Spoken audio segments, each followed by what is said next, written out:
Good morning, ladies and gentlemen. My name is Lee Catherine Collins, and I'm a senior integrated marketing communications student here at Ole Miss.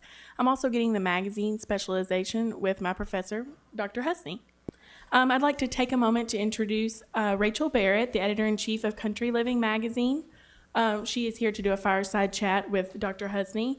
And then after their talk, there will be Jeff Joseph, the publisher and editorial director of Luckbox magazine. Enjoy, everyone. Thank you. This is something you were doing at the ACT Experience, doing those fireside chats. And thanks for Rachel and the fireplace. Nice image. fireplace picture comes from Country Living magazine. And Rachel, my first question to you, I mean, you're a Hearst publication, yet you are in Birmingham, Alabama.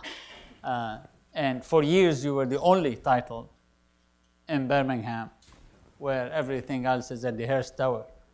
Now they brought you another magazine, Veranda, to Birmingham. How does it feel to be like in that satellite office of a major corporation?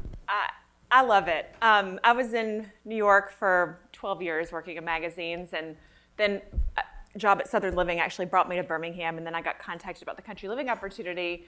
And I feel like working it's nice to have the support of Hearst as a corporation, but we're kind of like this, we have the spirit of a scrappy startup, which I feel like these days is essential to magazine survival. And so I think there's a lot of advantages to being a satellite office. Obviously, there are some sort of disadvantages when it comes to sort of the day-to-day office interaction with people. You know, conversations that happen in the hallway sometimes can lead to really great ideas. But, you know, it was funny, when we started shooting in Birmingham, you know, we could utilize Hearst Tower, but you still are booking photographers, you're still paying set builders in New York City, and so we ended up just renting a rental house for $1,600 a month because we're in Birmingham, Alabama, and we can do that. We produce shoots there. You know, when you're building a set, instead of like hiring a set designing company that like works with magazines in New York, we call Joe, you know, so it's like there are a lot of sort of built-in savings that I find are really advantageous to putting out the magazine, but also kind of being a little more embedded with your audience, like Country Living as a title. I mean, we are a national title. Some people assume we skew Southern, but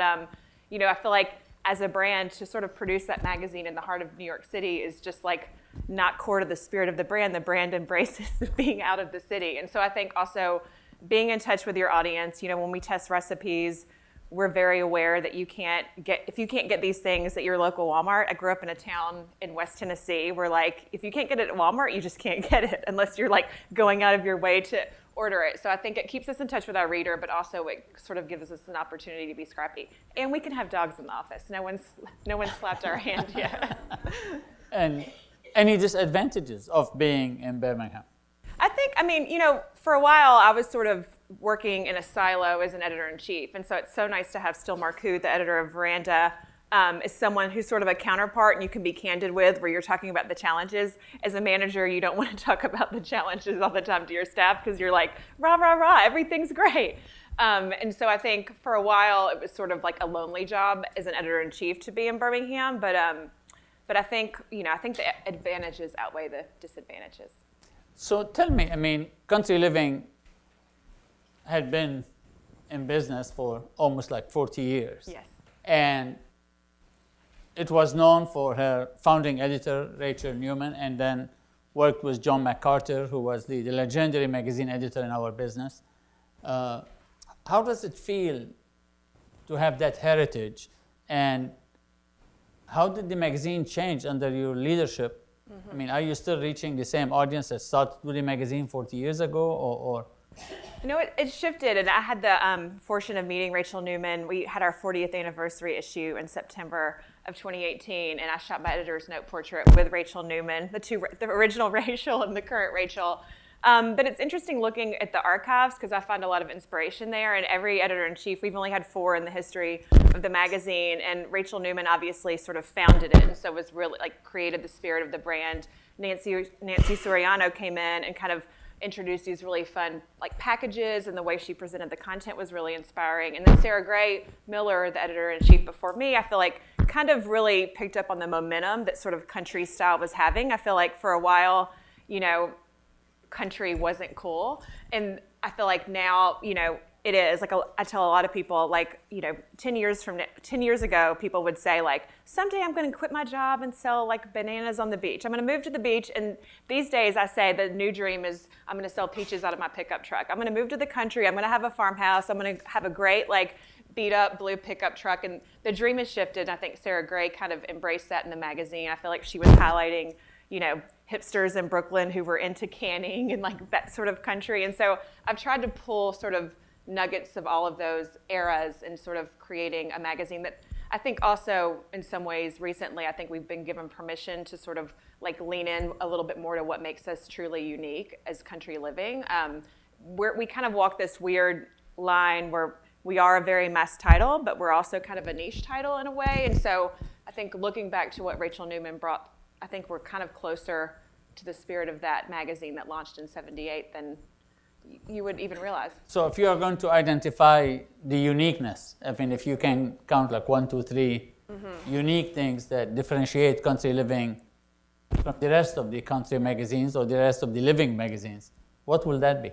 I mean, I'd say we're truly kind of escapist and really relaxed. Like one of our biggest filters when it comes to even looking at a house is like, does the space make you want to linger or does it make you want to fidget? Like there are a lot of design magazines out there that I feel like are objectively beautiful, but you don't want to just like sit there all day and you're not, you may feel concerned about putting like your drink on the coffee table because it's too nice. And I feel like country living is a very we use the term, it's kind of like a magazine-y term, but masspirational. So there's aspiration, but it's for a mass audience. And another thing, I've worked at other titles. I worked at Southern Living, I worked at Glamour, I worked at Real Simple, and Real Simple was very the fastest way to do X, Y, and Z, all about getting organized. In Country Living, we talk about being like the scenic route version of a service magazine. And so there's a lot of takeaway when it comes to the recipes and the decorating, but there's really this underlying spirit of relax, slow down. We may have a beautiful lake house, and there's how to get the look, but there's also a sidebar on how to skip a rock. And so really just kind of giving our readers permission to relax and escape, even if they do live in the middle of a big city. Linda just showed us earlier the statistics how the 18 to 34 are actually engaged in reading in magazines. And when it comes to country living, I mean, are you talking to people like my age in their 40s, give or take 25? Or are you talking to this age group? No, it's kind of, this is a term we actually am stealing from when I was at Real Simple, but it's almost like a psychographic as opposed to a demographic.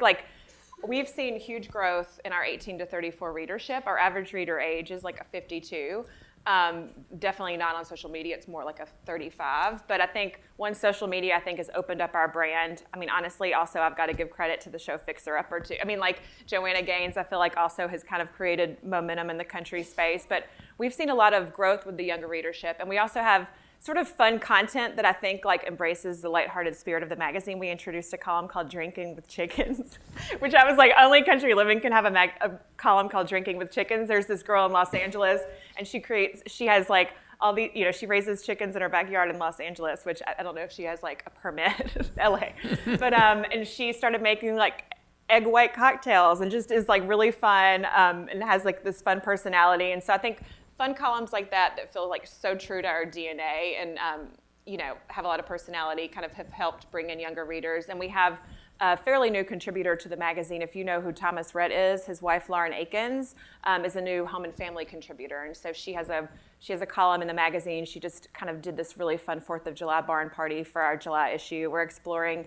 a cover with her for our October issue where her kids are in Halloween costumes. And so I think having contributors that can sort of, spread the country living gospel to their audience has also helped with our younger audience growth. And how's your job as an editor changed? I mean, it's we used to have editors that all their job was just edit the magazine, create the content. Sounds amazing. No, it's funny. I was saying to someone the other day that I was do you think, in 5 years from now, the title editor-in-chief will even exist? Because it's so not that. I feel I'm forging licensing partnerships with, we recently introduced a licensing partnership with Cracker Barrel, and that started with me like having coffee with the PR person at Cracker. Like, you're building relationships that are going to help grow the brand, whether it's through licensing. I mean, they also kind of help provide a new distribution channel for the magazine, which is great. But, we have the Country Living Fair events, and so we're, identifying new venues where we can take the fair. Do we want to bring it to the West Coast? Do we want to take it to Texas? And so I feel like editing is such a small piece of the job that, I feel like the title probably needs to change at some point.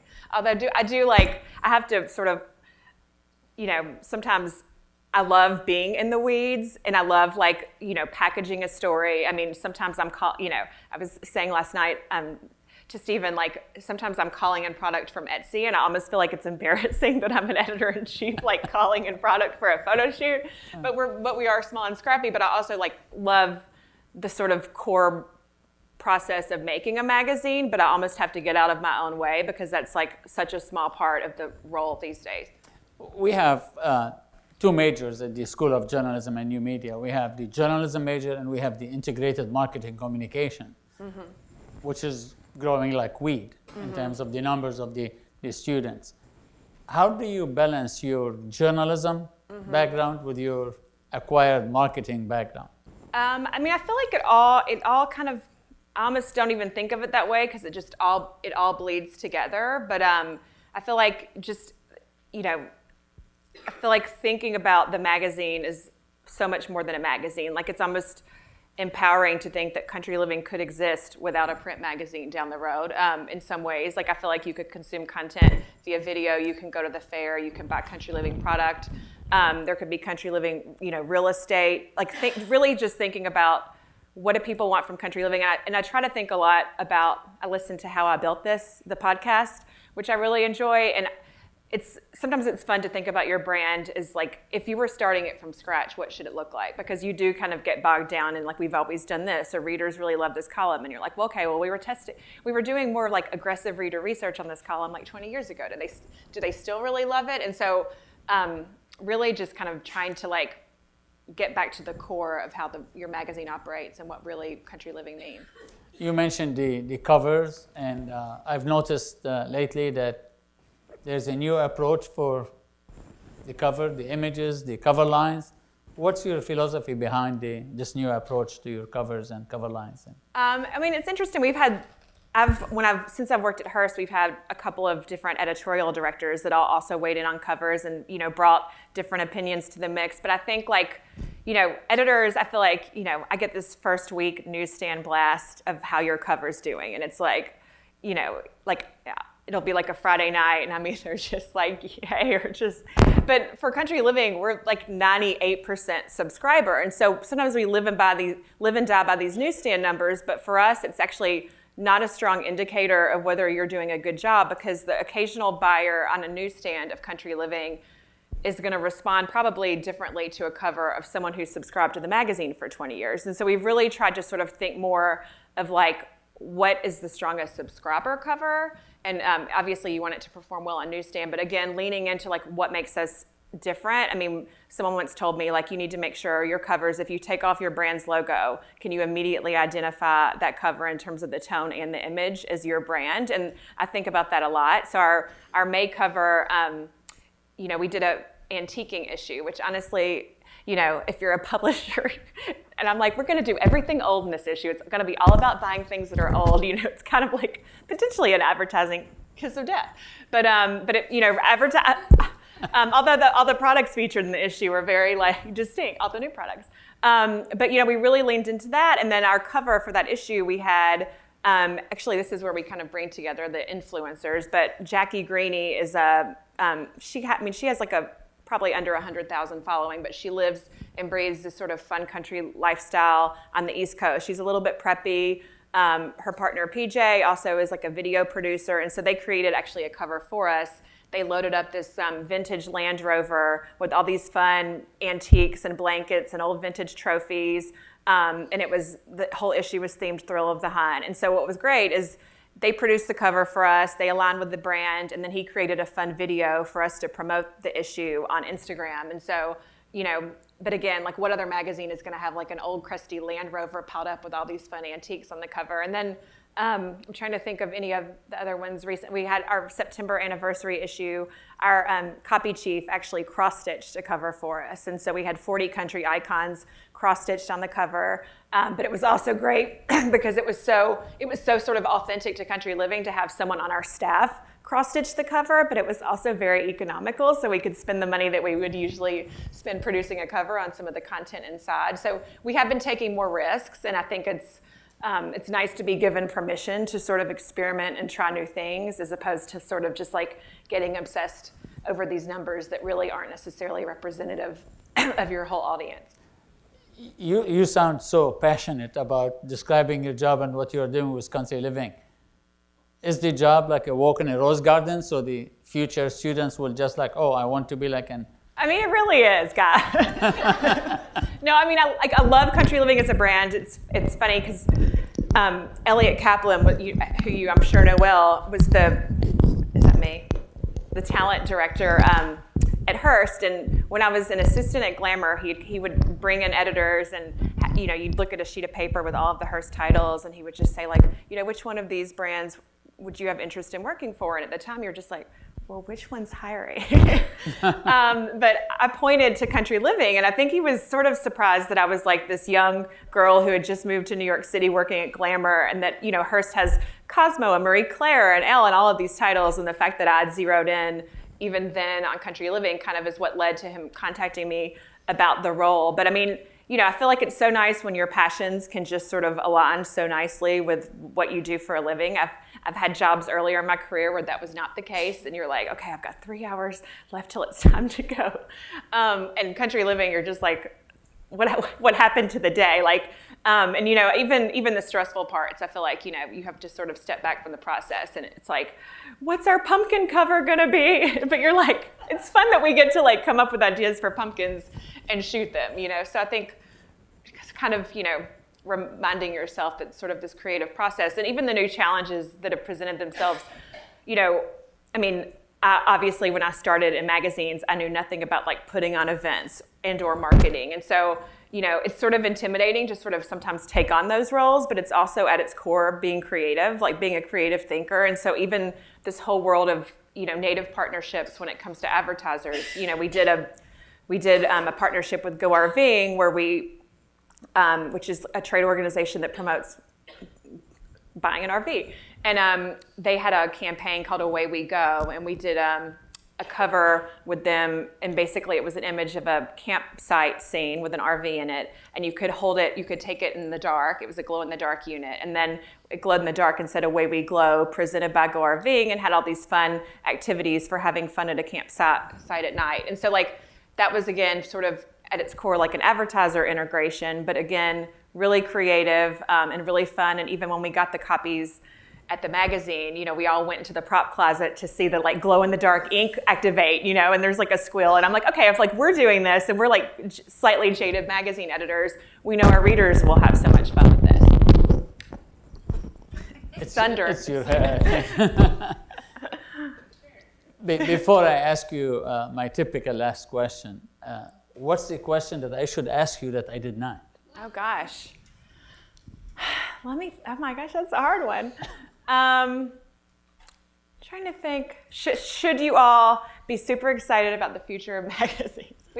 Should you all be super excited about the future of magazines? I mean, clearly I have enthusiasm for this process. I mean, I think one thing that is really nice these days about magazines is some of you may want to sort of take the New York City path, which I really loved, but I think, it's great to see, I think, Hearst expanding its footprint in Birmingham. Obviously, you can move to Des Moines, and there's so much great opportunity there. But I think also you'll hear about startups. Like, I think it's really just fun to see that people are launching their own magazines and finding ways to do that. You don't necessarily have to do it out of New York City anymore. And I think going forward, there will be more opportunities for even the big media companies to sort of, embrace sort of a scrappier way of thinking. I mean, we're building out a photo studio in Birmingham and a working kitchen. And so I'm hoping if you build it, they will come and, we'll have like a little mini Hearst Tower. So I think, just reiterating too that there are opportunities kind of beyond the New York bubble. And you said it at a very fraction of the price that Right. it will cost to build the Hearst Tower. My final question to you, Rachel, is like, what keeps you up at night these days?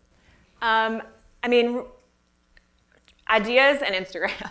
I'd say I think one of the struggles is I feel like when you're a creative thinker, and I have so much enthusiasm for country living and even like sort of fun ideas for other Hearst brands sometimes that may be a better fit for a variety of reasons. And so I think like channeling, I can't turn off my brain. And so I think like, I'm constantly like dreaming up a new idea. And really the challenge is like, okay, given timing and manpower and all of these factors, like what's going to sort of contribute to the growth most significantly. Sometimes you can get precious and like, this will be really fun and my peers in the industry will be like so impressed. But like at the end of the day, it's not about that. It's really about driving the brand economically and really kind of, sort of boosting that relationship with your reader and making sure that, they may have other subscriptions that they may let sort of fall off, but Country Living's the one that they're, resubscribing to. Thank you. It has been a pleasure. All right. Thank you.